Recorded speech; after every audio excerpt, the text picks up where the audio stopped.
प्यारे साथियों नमस्कार, स्वागत है आप सभी का आरजेएस ऑनलाइन क्लासेस में। आज आप सभी बच्चे को हिंदी व्याकरण पढ़ाने जा रहे हैं। जो चैप्टर होगा इसमें समास। थंबनेल में तो आप देख चुके हैं कि समास को पहचाने मात्र 2 सेकेंड में, तो बिल्कुल वैसा ही आपको यहाँ पर मिलेगा। ठीक है, मात्र 2 सेकेंड में आप समास को पहचान लीजिएगा।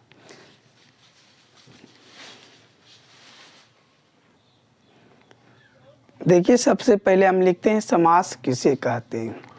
समास 2 या 2 से अधिक पद जब आपस में अपनी विभक्ति चिन्ह को छोड़ देते हैं तो उसी मेल को हम समास कहते हैं प्यारे बच्चों। ठीक है, विभक्ति चिन्ह को क्या कर देता है, छोड़ देता है। जैसे हम अगर बात करें राजा की कन्या, राजा की कन्या, तो इसमें देखो विभक्ति चिन्ह क्या है प्यारे बच्चों, की है ना। तो ये के अगर हटा देंगे तब ये क्या बन जाएगा, राजकन्या, राजकन्या। ठीक है, तो ये हो जाएगा आपका समास। समझ रहे हैं सही बच्चे? वीडियो के अंत तक एकदम बने रहेंगे। ठीक है, और एक बार चैनल को सब्सक्राइब कर लीजिए फटाफट से, जो भी नए बच्चे आए हैं चैनल पे। जब 2 या 2 से अधिक पद अपने बीच की विभक्ति को छोड़ देता है तो उसी मेल को हम क्या बोलते हैं, समास बोलते हैं। राजा की कन्या तो क्या बन जाएगा, राजकन्या। ठीक है, जैसे माता और पिता, माता और पिता, माता और पिता क्या हो जाएगा, देखो इसमें माता और पिता की अगर बात करेंगे हम तो क्या इसको बोलेंगे, सिंपल सी भाषा में माता पिता बोलेंगे कि नहीं। तो ये हो जाएगा आपका समास। समास के कितने भेद होते हैं प्यारे बच्चों, चलिए वो सीखते हैं। ठीक है, तो सबसे पहले देखिए समास के प्रकार। समास कितने प्रकार के होते हैं तो याद रखिएगा 6 प्रकार के। ठीक है, ये मुख्य रूप से कितने प्रकार के होते हैं तो 6 प्रकार के होते हैं। पहला देखिए होता है आपका अव्ययी भाव समास। अव्ययी भाव समास। ठीक है प्यारे बच्चों। दूसरा होता है आपका तत्पुरुष समास, तत्पुरुष समास। ठीक है, तीसरा होता है आपका द्विगु समास, द्विगु समास। चौथा होता है द्वंद्व समास, द्वंद्व समास। ठीक है, और 5वां होता है आपका कर्मधारय, कर्मधारय समास। ठीक है, 5वां क्या होता है, कर्मधारय समास होता है। ठीक है, और छठा जो हो जाएगा वो हो जाएगा बहुव्रीहि समास। ठीक है, 6 नंबर में क्या हो जाएगा प्यारे बच्चों, बहुव्रीहि समास। ठीक है, ये समास कितने प्रकार के होते हैं प्यारे बच्चों, फटाफट से एकदम कमेंट में जवाब दीजिएगा। ठीक है, समास कितने प्रकार के होते हैं तो 6 प्रकार के होते हैं। कौन कौन होता है, अव्ययी भाव समास, तत्पुरुष समास, द्विगु समास, द्वंद्व समास, कर्मधारय समास। ठीक है, समास आप समझ गए और समास के कितने भेद होते हैं वो भी आप समझिए। आइए अब जानते हैं कि हम कैसे पहचानेंगे कि ये अव्ययी भाव समास है या तत्पुरुष समास है, द्वंद्व समास है, किस प्रकार से समझेंगे। ठीक है, मात्र 2 सेकेंड में, मात्र 2 सेकेंड में सिर्फ ट्रिक से प्यारे बच्चों। ठीक है, तो वीडियो के अंत तक एकदम बने रहिएगा बिना स्किप किए हुए। देखिए सबसे पहले इसमें देखिए कौन सा समास है, 6 नंबर हम मिटा देते हैं। ठीक है, नीचे दिख रहा है ना सभी को, नीचे लिख देते हैं। ठीक है, 6 नंबर में लिख देते हैं हम बहुव्रीहि समास, बहुव्रीहि समास। ठीक है, ध्यान दीजिएगा सभी बच्चे एकदम। ठीक है, अव्ययी भाव समास का देखिए जो ट्रिक होता है प्यारे बच्चों, अव्ययी भाव समास का जो ट्रिक हो जाएगा उसमें ये सारी चीज़ लगा रहना चाहिए। ठीक है, किसी भी शब्द के पहले यथा, ठीक है, प्रति, बे, भर, ठीक है, अगर ये सारी चीज़ें मिला तो इसको हम अव्ययी भाव समास बोलेंगे। क्या बोलेंगे, अव्ययी भाव समास। यथा से हो जाएगा आपका यथा संभव, यथा संभव। प्रति से हो जाएगा आपका प्रतिदिन, प्रतिदिन। बे से हो जाएगा बेरहम, बेरहम, ठीक है। भो से हो जाएगा भर पेट। अगर ये सारे आपसे पूछे प्यारे बच्चों कि यथासंभव कौन सा समास है, तो आप क्या बताओगे? फटाफट से बताइए कमेंट सेक्शन में। अव्ययी भाव समास। यथासंभव कौन सा समास है? तो अव्ययी भाव समास, ठीक है। प्रतिदिन कौन सा समास है? तो अव्ययी भाव समास, ठीक है। अगर इसी में अगर पूछ दे कि प्रतिफल, प्रतिफल कौन सा समास है प्यारे बच्चों, तो क्या हो जाएगा? अव्ययी भाव समास हो जाएगा, ठीक है। बेरहम, भर पेट, ठीक है। ये सब कौन सा समास है? अव्ययी भाव समास। अव्ययी भाव समास में और दो तीन चीज़ें होती हैं, जैसे आजीवन। अगर ये भी पूछ दे आपको आजीवन या आमरण, आमरण प्यारे बच्चों, तो ये दोनों भी जो है अव्ययी भाव समास में आता है, ठीक है। आजीवन कौन सा समास है? तो अव्ययी भाव समास हो जाएगा, ठीक है। आमरण कौन सा समास है? तो अव्ययी भाव समास हो जाएगा। एकदम वीडियो के अंत तक बने रहेंगे से बच्चे, ठीक है।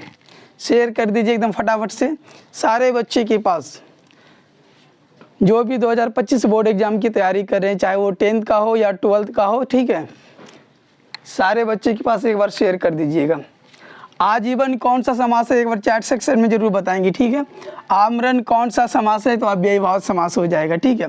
अगर देखो इसमें और एक चीज़ होता है कि एक ही बात को अगर डबल बार रिपीट किया गया हो तो वो भी समास होता है अव्ययी भाव। जैसे में रातों रात, रातों रात, ये दोनों एक ही बात है, रात का ही बात कर रहे थे, ये भी क्या हो जाएगा? अव्ययी भाव समास, ठीक है। जैसे हम बात करेंगे कि बातों बात, बातों बात, तो ये भी कौन सा समास हो जाएगा प्यारे बच्चों? अव्ययी भाव समास हो जाएगा, ठीक है। समझ में आ गया आप सभी को? एक बार स्क्रीनशॉट ले लीजिए, फटाक से हम हट जाते हैं। चलिए हो गया स्क्रीनशॉट, चलिए बहुत अच्छा। अब देखिए समझिए, अव्ययी भाव समास क्लियर हो गया कि जिस समास में यथा, प्रति, बे, भर पेट, भर रहे, ये सारे समास क्या हो जाएंगे प्यारे बच्चों? अव्ययी भाव समास हो जाएगा। यथा से हो जाएगा यथासंभव, प्रतिदिन, प्रतिफल, बेरहम, ठीक है, बेशरम, ये सारे कौन सा समास हो जाएगा? अव्ययी भाव समास। आमरण हो गया, ठीक है। आजीवन हो गया, ये सारे समास कौन सा हो जाएगा? अव्ययी भाव। रातों रात, दिनों दिन, ठीक है, ये सारे समास कौन सा हो जाएगा प्यारे बच्चों? अव्ययी भाव। चलिए अब दूसरा समास को समझते हैं, ठीक है।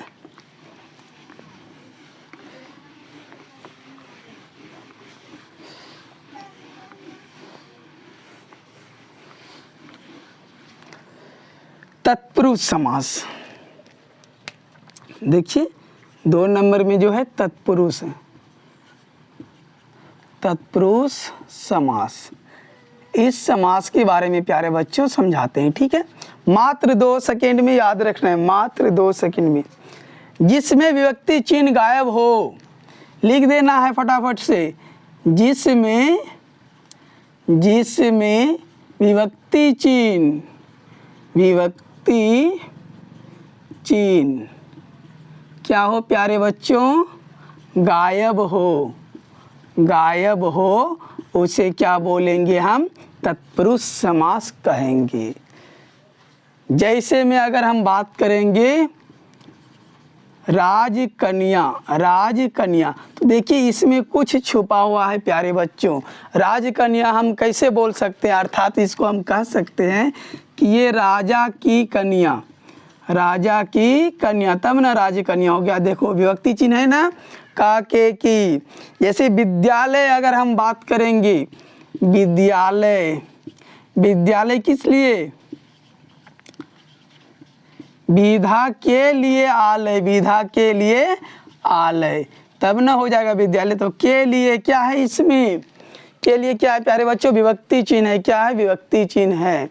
याद रहेगा ना सभी बच्चों को? एक बार कमेंट कीजिए फटाफट से, समझ में आ रहा है क्या? जैसे प्रेम मग्न, प्रेम मग्न, ठीक है। प्रेम मग्न का अगर बात करेंगे हम तो क्या हो जाएगा? प्रेम में मग्न, प्रेम में मग्न, प्रेम में मग्न होना तो क्या हो जाएगा? में यहाँ पर क्या है? विभक्ति चिन्ह है कि नहीं प्यारे बच्चों? ठीक है, विभक्ति चिन्ह आप लोग पढ़े होंगे ना, कर्ता ने कर्म को, करण से संप्रदान को के लिए, ठीक है, ये सारे क्या है विभक्ति चिन्ह है। तो तत्पुरुष समास हम किसे कहेंगे प्यारे बच्चों, जिस समास में विभक्ति चिन्ह गायब हो उसको डायरेक्ट लिख दिया जाता है। जैसे राज कन्या बताया गया, ठीक है, विद्यालय हो गया, प्रेम मग्न होगा। जैसे राजमंत्री भी बोल सकते हैं, राजमंत्री अर्थात इसको बोलेंगे राजा की मंत्री, राजा की मंत्री, तब न राजमंत्री, इसमें भी क्या है विभक्ति चिन्ह गायब है। तो ये सारे समास कौन सा हो जाएगा प्यारे बच्चों, तत्पुरुष समास हो जाएगा। जैसे राज्यसभा,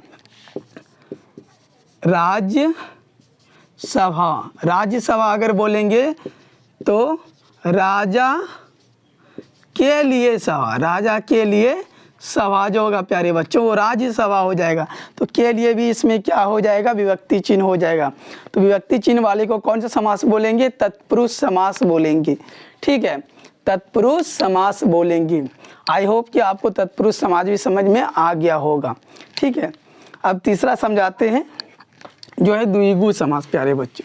एकदम वीडियो के अंत तक बने रहेंगे, उसके बाद ऑब्जेक्टिव क्वेश्चन भी कराने वाले हैं, फटाफट से आप लोग एकदम जवाब देंगे कमेंट सेक्शन में।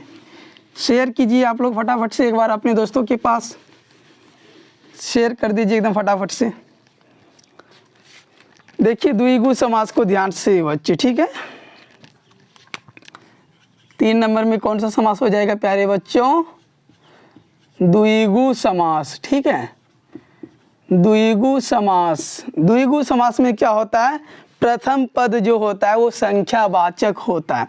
आपसे ये क्वेश्चन में नहीं पूछेगा एग्जाम में कि द्विगु समास किसे कहते हैं, सिर्फ आपको 4 ऑप्शन दिया जाएगा कि निम्नलिखित में से कौन अव्ययी भाव समास है, या तत्पुरुष समास है, कर्मधारय समास है, इस प्रकार से, ठीक है प्यारे बच्चों। तो द्विगु समास में देखिए प्रथम पद जो हो जाए, प्रथम पद संख्यावाचक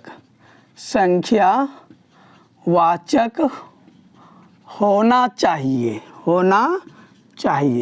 प्रथम पद क्या होना चाहिए प्यारे बच्चों, संख्यावाचक। अगर हम बात करेंगे द्विगु समास का तो जैसे में क्या हो जाएगा प्यारे बच्चों, ध्यान दीजिएगा सभी लोग, ठीक है। जैसे चौराहा का मतलब क्या हो गया, जहाँ पर 4 गो जगह है, ठीक है, तो उसे क्या बोलेंगे चौराहा। तो इसमें संख्या आ रहा है ना, तो जिसमें भी संख्या आ जाए तो उसे कौन सा समास बोलेंगे प्यारे बच्चों, द्विगु समास बोलेंगे। फटाफट से नोट करते जाएंगे सभी लोग। जैसे त्रिलोक, ठीक है, त्रिलोक भी कौन सा समास हो जाएगा, द्विगु समास हो जाएगा, ठीक है। त्रिलोक द्विगु समास भी हो जाएगा प्यारे बच्चों, और कर्मधारय भी हो जाएगा, ध्यान दीजिएगा, दोनों समास हो जाएगा, ठीक है। पंचवटी, इसमें देखो संख्या आ रहा है 5, ठीक है। त्रिभुज, ये भी कौन सा समास हो जाएगा, द्विगु समास, 3 आ रहा है, संख्या आ रहा है ना। त्रिभुज कौन सा समास हो जाएगा, फटाफट से एकदम चैट सेक्शन में जवाब दीजिएगा, द्विगु समास हो जाएगा ना प्यारे बच्चों। समझ में आ गया सभी को। प्रथम पद क्या होना चाहिए, संख्यावाचक होना चाहिए, तो उसे हम क्या बोलेंगे, द्विगु समास। जैसे में चौराहा, त्रिनेत्र, पंचवटी, पंचामृत, त्रिलोक, ठीक है, त्रिभुज, ये सारे कौन सा समास हो जाएगा, द्विगु समास हो जाएगा, ठीक है। समझ गए। चलिए एकदम ट्रिक को फटाफट से एकदम फॉलो कीजिए सभी बच्चे। आप देखिए 4 नंबर द्वंद्व समास।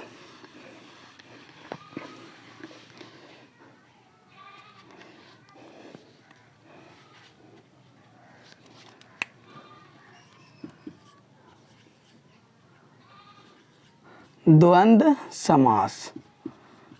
समास में देखो प्यारे बच्चों क्या होता है, जिस भी समास में अगर श्लेष का चिन्ह दिया रहे इस प्रकार से, ठीक है प्यारे बच्चों, श्लेष का चिन्ह, तो उसे हम क्या बोलेंगे, द्वंद्व समास बोलेंगे, ठीक है। सिर्फ चिन्ह को याद करते जाइए आप लोग, ठीक है। इसे क्या बोलेंगे, द्वंद्व समास। जैसे में अगर हम बात करेंगे रात दिन, कौन सा समास हो जाएगा, जैसे रात दिन कौन सा समास हो जाएगा प्यारे बच्चों, तो द्वंद्व समास, ठीक है। जैसे हम लिखेंगे दाल भात, ये भी कौन सा हो जाएगा, द्वंद्व समास हो जाएगा। ठीक है, सीताराम, सीताराम, ये भी कौन सा समास हो जाएगा, द्वंद्व समास हो जाएगा। समझ रहे हैं सही बच्चे, एकदम फटाफट से एकदम चैट सेक्शन में जवाब दीजिएगा। सीताराम कौन सा समास हो जाएगा, द्वंद्व समास, जिसमें श्लेष का चिन्ह, देखो श्लेष का चिन्ह आ रहा है ना, इसमें श्लेष का चिन्ह आ रहा है क्या प्यारे बच्चों, देखिए ध्यान से, आ रहा है ना श्लेष का चिन्ह, तो इसे कौन सा समास बोलेंगे, द्वंद्व समास बोलेंगे। ठीक है, और इसके अलावा और एक आ जाता है इसमें शीतोष्ण, शीतोष्ण, ठीक है, शीतोष्ण, ये भी कौन सा हो जाएगा समास प्यारे बच्चों, द्वंद्व समास।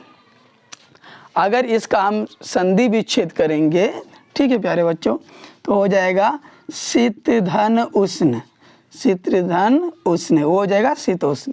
ठीक है, तो ये भी कौन सा हो जाएगा प्यारे बच्चों, तो हो जाएगा द्वंद्व समास। समझ में आ गया सभी को, फटाफट से एक बार चैट सेक्शन में बता देंगे। चलिए समझ गए, चलते हैं 5 नंबर पे। ठीक है, कर्मधारय समास। अभी आप लोगों को ऑब्जेक्टिव करवाएंगे, ठीक है, एकदम वीडियो के अंत तक बने रहिए, एकदम फटाफट से शेयर कीजिए एक बार फटाफट से सही बच्चे। चलिए 5 नंबर देखिए, 20 कौन सा समास है, कर्मधारय, कर्मधारय समास। कर्मधारय समास में देखो प्यारे बच्चों, जहाँ पर विशेष विशेषण और उपमा उपमेय का मेल हो। ठीक है, जहाँ पर विशेष, ठीक है, विशेष विशेषण, विशेष विशेषण और उपमा उपमेय, उपमा उपमेय, ठीक है, उपमा उपमेय का मेल हो, का मेल हो, उसे क्या बोलेंगे प्यारे बच्चों, कर्मधारय समास। ठीक है, एकदम ध्यान से समझिए, जहाँ पर विशेष विशेषण और उपमा उपमेय का मेल हो उसे हम क्या बोलेंगे, कर्मधारय समास। ये स्पेशल कोटा में चला जाता है। ठीक है, स्पेशल कोटा, ठीक है, ये स्पेशल कोटा में चला जाता है कि जैसे हम विशेषण पढ़ते हैं ना, विशेषण में क्या होता है, किसी की विशेषता को बतलाता है। ठीक है, विशेषण में क्या होता है, किसी की विशेषता को बतलाता है, जैसे कि वह काला है या वह गोरा है, ठीक है, वह बूढ़ा है, इस प्रकार से बताता है ना। तो सेम वही है कर्मधारय समास प्यारे बच्चों। ठीक, सिर्फ आप ध्यान से समझिए बिना स्किप किए हुए। ठीक है, वीडियो की स्किप नहीं कीजिए और समझिए सिर्फ ध्यान से। जैसे हम देते हैं इसमें नवयुवक, नवयुवक, अगर इसका हम 2 भागों में करें, एक हो जाएगा नव और दूसरा हो जाएगा युवक, युवक। नव जो होगा प्यारे बच्चों वो हो जाएगा प्रथम पद, इसको क्या बोलेंगे, प्रथम पद। ठीक है, और ये युवक हो जाएगा द्वितीय पद, द्वितीय पद। ठीक है प्यारे बच्चों, इसको हम बोलेंगे विशेषण, ये क्या हो जाएगा, विशेषण, ये हो जाएगा उपमा, उपमा, उपमा। ठीक है, ये उपमा हो जाएगा। नहीं समझे क्या, चलिए ध्यान से समझ रहे, देखो इसमें क्या बता रहे हैं, इसमें विशेषण, ये नवयुवक मतलब अभी के जो वर्तमान में, समझ लो ना, जो युवक लोग हैं वो न्यू है तो उसे बोलते हैं नवयुवक। जैसे अगर हम बात करें तो चंद्रमुखी, चंद्रमुखी, चंद्रमुखी मतलब मुख जो है वो चंद्रमा के समान है ना, मुख जो है किसके समान है, चंद्रमा, यानी तुलना किया गया, या मुख की तुलना किससे किया गया है प्यारे बच्चों, चंद्रमा से किया गया है। ठीक है, जैसे घनश्याम, घनश्याम, ठीक है, घनश्याम। ठीक है, और क्या हो जाएगा, नीलकमल, घनश्याम होगा क्या इसमें, एक बार देख लेते हैं हम। ठीक है, होगा, बिल्कुल होगा। जैसे महात्मा, महात्मा जिसका महान हो आत्मा, समझ रहे हो ना, आत्मा क्या हो, एकदम महान हो, तो वो क्या कहलाएंगे प्यारे बच्चों, महात्मा कहलाएंगे। जैसे नीलकमल, नीलकमल, यानी कमल जो है यहाँ नील के समन, समझ रहे हो ना, नील के क्या है, समान है। चरण कमल, चरण कमल, ये सब क्या है प्यारे बच्चों, कर्मधारय समास हो जाएगा। ठीक है। नील गाय, नील गाय क्या हो जाएगा प्यारे बच्चों, फटाफट से एकदम चैट सेक्शन में एकदम फटाफट से एकदम जवाब दीजिए, कर्मधारय समास हो जाएगा। ठीक है। अगर सज्जन की हम बात करेंगे, सत्य जोर जन सज्जन, तो ये भी कौन सा हो जाएगा समास, कर्मधारय समास हो जाएगा। ठीक है। समझ गए सही बच्चे एक बार? चलिए एक बार कमेंट कीजिए सभी लोग, कौन सा समास आपको समझ में नहीं आया, एकदम फटाफट से कमेंट कर दीजिएगा। अब सबसे लास्ट समास है वो है बहुव्रीहि समास। ठीक है प्यारे बच्चों, स्क्रीनशॉट ले लिए थे ना आप लोग? चलिए स्क्रीनशॉट ले लिया कीजिए। ठीक है। देखिए अब बहुव्रीहि समास में क्या होता है प्यारे बच्चों, ध्यान दीजिए। ठीक है। बहुव्रीहि समास 6 नंबर में है। बहुव्रीहि समास, बहुव्रीहि समास में क्या होता है प्यारे बच्चों कि सामान्य अर्थ, सामान्य अर्थ, ठीक है, को छोड़कर, सामान्य अर्थ को छोड़कर विशेष अर्थ, ठीक है, विशेष अर्थ उत्पन्न करता है। क्या करता है, उत्पन्न करता है या धारण करता है। ठीक है, धारण करे, इन चीज़ों को याद रखेंगे। बहुव्रीहि समास में क्या होता है प्यारे बच्चों कि सामान्य अर्थ को छोड़कर वो विशेष अर्थ उत्पन्न करते। कहने का अर्थ ये हुआ कि अपना अर्थ छोड़ देता है और विशेष कोई दूसरा अर्थ वो अपना लेता है। जैसे में अगर हम बात करेंगे, ध्यान दीजिएगा, एकदम बिल्कुल समझ में आएगा सभी बच्चे को। बिना पानी, बिना पानी, अर्थात इसको हम क्या बोलेंगे, बिना पानी किसके हाथ में है, माँ सरस्वती के हाथ में। ठीक है। तो देखिए ये अपना अर्थ छोड़ दिया और विशेष अर्थ को क्या कर लिया, धारण कर लिया। जैसे लंबोदर, लंबोदर, लंबा हो जिसका उदर, अर्थात किसका है, गणेश जी का है। ठीक है, गणेश जी का। ठीक है, याद रखेंगे इसे बच्चों। तो ये सारे कौन से समास हो जाएगा, बहुव्रीहि समास हो जाएगा। पीताम्बर, पीताम्बर, अंबर जिसको पिता के ऊपर है। ठीक है। चक्रपाणी, चक्रपाणी, ठीक है, ये सब कौन सा समास है प्यारे बच्चों, तो बहुव्रीहि समास हो जाएगा। चतुर्भुज, ठीक है, जिसकी 4 भुजाएं हो, वो भी कौन सा समास हो जाएगा, बहुव्रीहि समास। नीलकंठ, नीलकंठ, नीला हो जिसका कंठ, अर्थात महादेव जी का। ठीक है। तो ये भी कौन सा समास हो जाएगा, बहुव्रीहि समास हो जाएगा। ठीक है। समझ में आ गया आप सभी को? चलिए कैसा लगा क्लास आज का, फटाफट से आप लोग चैट सेक्शन में एक बार बता दीजिएगा। ठीक है। मिलते हैं नेक्स्ट क्लास में इसका ऑब्जेक्टिव लेकर के, तब तक के लिए आप सभी को धन्यवाद। शेयर कर दीजिए सही बच्चे एक बार।